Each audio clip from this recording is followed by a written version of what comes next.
One of the questions I often ask guys is to look back at some of the tipping points in their recovery journey out of porn. If you listen to the last episode, you will know a lot about tipping points. Those are maybe little behaviors we did that ended up making a really big difference as we look back on our recovery story.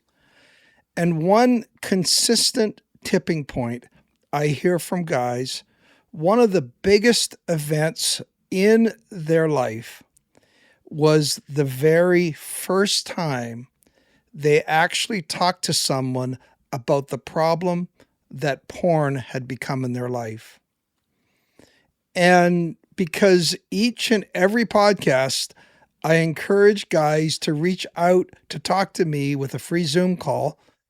Towards that end, I thought I would answer maybe a silly question. What does a Zoom call with Vern actually look like? So today we pick up the Zoom phone line, so to speak, and let you in on what a phone call with Vern would look like and feel like. Welcome aboard. Guys ready?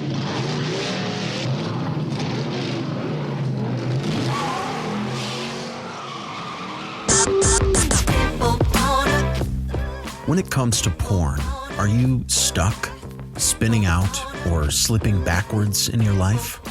If so, then welcome to the Finding Traction podcast, a show dedicated to those who are looking to gain recovery momentum away from porn and toward the life and relationships they have always hoped for. Now, here's your host, Vern Tomke.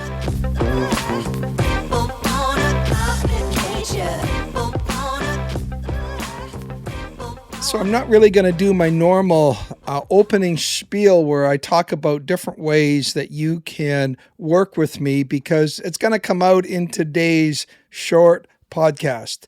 So let's go back to that idea. Maybe you're a young guy. Maybe this has been a growing issue in your life. You're really not wanting that to be the case. You almost are afraid that if you talk about it, it's going to make it real. But a lot of guys, especially younger guys, get to the point where they go, you know what? I do have to talk to somebody about this.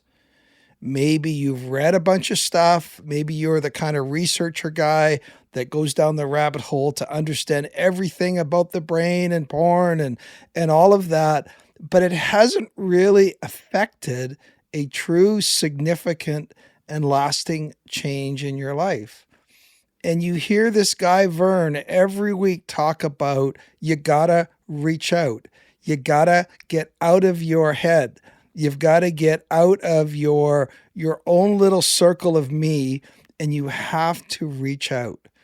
So you take a deep breath and you go ahead and email me and say, bandofbrothers.care at gmail.com and say, Vern, I think I am ready to have a conversation. Now, it might have taken all sorts of places and reasons for you to get there. But as you listen to this, you go, you know what? I think I'm there. I think maybe for the first time, I'm there to actually speak out to another person what is going on in my life. So, Vern gets back to you, sends you a Zoom link, and you take a deep breath when that time comes, and all of a sudden, there's Vern on the Zoom call, and you go, oh boy, here we go.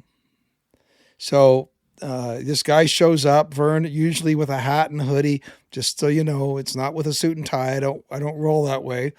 So the very first thing that Vern will establish is that you're not a Philadelphia Eagles fan. You can be a fan of anybody else, just not them. So that's kind of the initial test.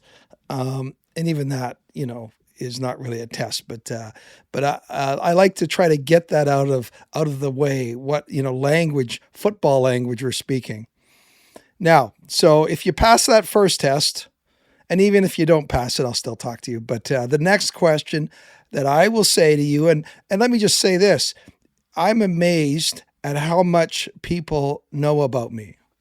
Well, I guess it's not surprising. Doggone it, I've done like over 200 episodes sharing different things about not just my recovery life, but humorous things I've done, stupid things I've done, like that one podcast that was, "What were you thinking?" Driving the wrong way on the freeway. And so people show up, and I am really at a disadvantage, which is probably okay. Right. And so being at a disadvantage, all I now is see your name and your face. And so my next question is this: well, tell me about yourself. Now, this is the sort of thing that is really what you would share at a party, what you would share at a barbecue, what you'd share, with somebody, just common things like, are you single? Are you married? Are you divorced? Do you have kids? How old are you? What do you do for work? Are you a student? And again, those things don't define us. For example, your work doesn't define you, but it just gives me some context for the type of life that you live and the challenges that you face.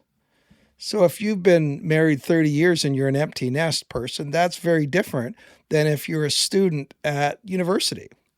Or if you're a young guy, been married maybe a few years and you've got two little rugrats. Well, you see the context really is going to affect some of the solutions and some of the strategies that you need to employ. So that's kind of why we ask that basic question to say, hey, tell me about yourself. And then it turns, because that's why you called and that's why we connected, to the porn topic. And the first question I usually ask is this: tell me why you want to walk away from porn. And that may sound like a obvious question, but it's a helpful question to me because it shows me a couple things. First of all, it shows me your level of awareness about the effect that porn is having on you. So it maybe will show that, and you might be early or late in that process, but it also speaks to your level of readiness in getting started on this journey. One of the challenges in recovery is people say, well, you really got to want it, you really got to want it. And I don't know if that's a fair way to put it, because I really wanted it, but there's a part of me that didn't. The ambivalence, I really don't want porn in my life, but I kind of do. And if you're at that place where you're waiting to get to a point where you just 100% want it, well, that's great if you're there. But most guys go, well, this is the effect porn's having on me, and I want to make a change. I think I want to make a change. And is that enough to get started? And I say, absolutely. We all have to start somewhere, right? And it's hard sometimes because we have different parts of ourselves. Some want our best and some don't want our best. So that is usually why I ask that first question. I will often ask a question too, depending on your answer, is, what sort of faith or non-faith framework you have. And I work with people from every religious and non-religious perspective and vantage point. So it's not that there's right and wrong answers in terms of me working with you, but I know that I am always most effective when I am working within your value and belief system here. I'm not here to change that. I'm here to help you meet your goals as you walk out of porn. So whatever your faith, your value, your belief system, we can work with that. My favorite is I had a guy that described himself as an Aztec, and I still never got totally figured out what that was. But you might not be an Aztec, and if you're listening to this, I had a great time with you. So don't give me, don't feel offended by this. But everything in between, from Stoics to every version of Christianity, I've had Muslims, I've had, secularists, I've had agnostics. Um, that's okay. That's where you're at. That's to the level of what you know. But you do know this, that porn is not serving me well. And I need to find a new master, so to speak. So that's often the question, why do you want to walk away from porn? And oftentimes, if there's a strong faith component, that will usually come out in people's answers. Here's the next question, and it's amazing how little this one varies from person to person. So tell me how porn got embedded in your life. And oftentimes it's that 10 to 12 age, probably 85, 90% of the time. There's something in that age. Not always. That's why I said, 85, whatever. And oftentimes there's maybe some exposure from a father or an older brother that kind of led you into it, so to speak. So that was those kind of things. So usually it's often some version of that story.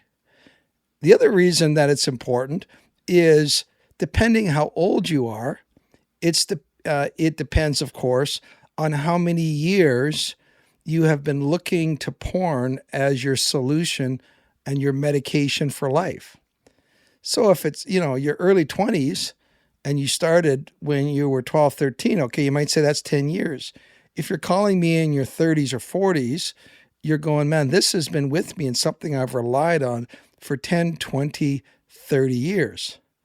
And the reality is there that it kind of gives a bit of a ability for me to say, well, let's think about this. If this has been something that's been a lifelong adult habit of yours, how fast do you think, if you've been, let's say, in this for 20 years, how fast do you think you're going to be able to change on a dime? And usually it gives some people a moderating expectation. Well, I could maybe make some quick changes in a month or two, but for me to learn to live a whole new way of life is going to probably take me, a year or two or something to really learn and then reinforce new habits and awareness in my life. It's one of the reasons why I love the time length of the 1 year Finding Traction course, because it keeps guys in the saddle for a year. And, as opposed to a 6-week video course or this or that kind of gives the impression, man, do this quick program and you're going to be good to go. And I just think it can, whether that's what the stated end goal is when people get started on it, but it gives the impression that I'm going to be better or mostly better in a very short period of time. So here's another question I ask. What have you tried so far? And usually guys will say some version of, well, I've been on a lot of no-fap groups in Reddit, or I've read some books, or, I've done some research on brain chemistry, or it could be maybe if they're from more of a church background, they may say, I've tried some various recovery groups. And, I've got guys who've been in a lot of different versions of recovery groups, and they're good. And I'm not saying mine's better, they're just good, but they're saying, I want to change things up. Or maybe they're intrigued by the way I approach things. And they're saying, okay, I've tried this and this, but I really feel like I need to retool myself and maybe come at this a different way. Let me also say this. One of the interesting questions that I like to ask is, how did you hear about me? And that's always interesting. Some guys heard about me on, I don't know, Porn Free Radio or Pure Sex Radio, or some of the podcasts I'm on. Other guys say, actually, I was doing a Google search or I was on YouTube, which is always funny because those things drive me nuts because I can never figure out how to actually be found on those things. I know there's some of those, I'm working on it, but it's occasionally people will find me by doing a search and, just show up or whatever. And other times people will hear about me from a friend, somebody who's in the group, or maybe a pastor that I reached out to in terms of a church kind of situation.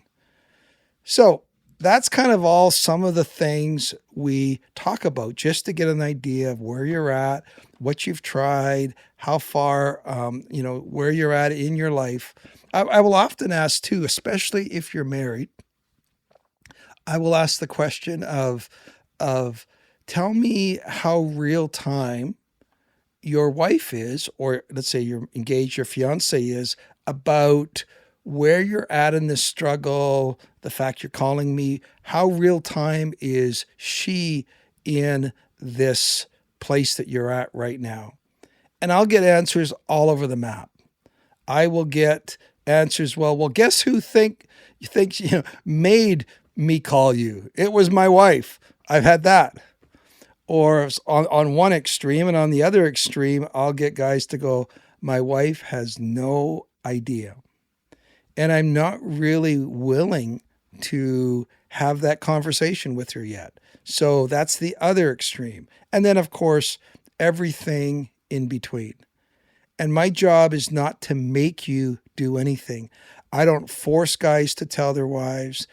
We can talk about some of those things, but at the same time, knowing the level of awareness, maybe if they're married, that their wife has, will inform how the journey is going to look for them in terms of moving forward as a couple, right? So anyways, and there's, of course, some topics that we specifically deal with trust and rebuilding trust and authenticity and honesty in the Finding Traction course. So the last thing I will explore with guys and is simply this: how can I help? How can I come alongside of you? And guys, I'm not a big salesman. There's lots of different groups and methods out there, but I simply want to say here is some of the ways that I can help if you want to work with me. And I just say, I'm going to give you a whole range of options, from free to costing money, to costing more money, to how does this look? You choose what works best for you. And here's the other thing I've known. Some guys will start at one level of engagement and they'll go along for a bit and they'll switch it up and say, okay, I want to now switch to this way of working with you. All of that is cool. So the first thing I'll say is, guys, let's get you on Circle. Let's get you on Circle. There's a lot of free resources there, things that you can access. You can access all the podcasts there. At some point, I hope that I don't start getting these podcasts made restricted or whatever. Some of the podcast apps are doing some weird things right now, but you always know that you can listen to all the podcasts on the Circle app. So that's the first thing. Get on Circle. It's confidential. It's free. And I'll help guys get on there. That's the very first thing. And then the second thing, I'll make them aware of the podcast. I mean, I got guys call me who've not listened to the podcast.